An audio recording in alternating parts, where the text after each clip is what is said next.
அஸ்ஸலாமு அலைக்கும் வரஹ்மத்துல்லாஹி வபரகாத்துஹு. குர்பானி செய்வதனால என்ன நன்மை கிடைக்கும் அதை பத்தி தெரிவதற்கு முன்னாடி நம்ம பேஜை ஃபாலோ பண்ணாதவங்க ஃபாலோ பண்ணிக்கோங்க. இதை பத்தி தெரியாத உங்க நண்பர்களுக்கு இந்த வீடியோவை ஷேர் பண்ணுங்க. குர்பானி செய்வதனால 5 நன்மை கிடைக்கும். முதலாவது, அல்லாஹ்வுடைய பொருத்தம் கிடைக்கும்.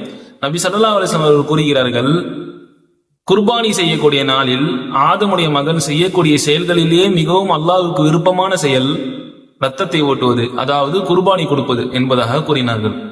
இரண்டாவது, அந்த ஆட்டின் ரோமங்கள் அளவுக்கு நன்மை கிடைக்கும். நபி ஸல்லல்லாஹு அலைஹி வஸல்லம் கூறினார்கள், குர்பானி பிராணியின் ஒவ்வொரு ரோமத்திற்கும் நன்மை உண்டு என்பதாக.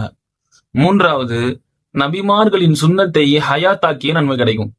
நபி இப்ராஹிம் அலைஹிஸ்ஸலாம் அவர்கள் முதல் நபி ஸல்லல்லாஹு அலைஹி வஸல்லம் அவர்கள் வரை எல்லா நபிமார்களும் செய்த ஒரு சுன்னத் குர்பானி.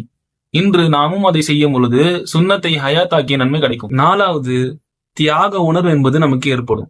இப்படி இப்ராஹிம் அலைஹிஸ்ஸலாம் அவர்கள் தனது அன்பு மகனான இஸ்மாயில் அலைஹிஸ்ஸலாம் அவர்களை தியாகம் செய்தார்களோ, அது போன்று நம்முடைய நேரத்தையும் நம்முடைய செல்வத்தையும் அல்லாஹ்வுக்காக வேண்டி தியாகம் செய்து குர்பானி கொடுக்கும் பொழுது அல்லாஹ்வுக்கு மிகவும் பிடித்தமான செயல் அது. ஐந்தாவது, நம்முடைய தக்குவா அல்லாஹ்விடத்தில் சென்றடைகிறது. அல்லாஹ் குர்ஆனிலே கூறுகின்றான், அவற்றின் இறைச்சிகளோ ரத்தங்களோ அல்லாஹ்வை சென்றடைவதில்லை, ஆனால் அவருடைய தக்குவா அல்லாஹ்விடத்தில் சென்றடைகிறது.